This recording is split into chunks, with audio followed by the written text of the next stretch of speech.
ఒకటి చెప్పనా నందు, మనం గెలిచినప్పుడు చప్పట్లు కొట్టేవాళ్ళు, మనం ఓడిపోయినప్పుడు భుజం తట్టేవాళ్ళు, నలుగురు లేనప్పుడు ఎంత సంపాదించినా ఎంత పోగొట్టుకున్నా తేడా ఏముండదు. మనకి జ్వరం వచ్చినప్పుడు అమ్మ కావాలనిపిస్తుంది, భయం వేసినప్పుడు నాన్నుంటే ధైర్యంగా ఉంటుంది, బాధలో ఉన్నప్పుడు ఫ్రెండ్ ఉంటే పక్కన బాగుంటుంది. మరి ఆనందంగా ఉన్నప్పుడు పక్కన ఎవరుంటే కరెక్ట్ కాదు. ఏంటి ఆలోచిస్తావు? మనం ప్రేమించిన వాళ్ళు ఉంటే బాగుంటుంది. నాకు మీరా ఉంటే కరెక్ట్ అనిపిస్తుంది. పెదాల మీదకి నవ్వు వస్తుంది, కళ్ళలోకి వెలుగు వస్తుంది, గుండె తేలిగ్గా ఉంటుంది, బతకడానికే బలం వస్తుంది.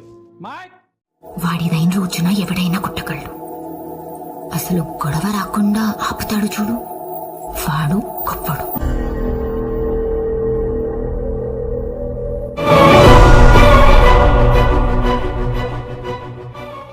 పదేళ్లు దాటాక ఆడపిల్లని కన్న తండ్రి కూడా ఒళ్ళో కూర్చోబెట్టుకోడు.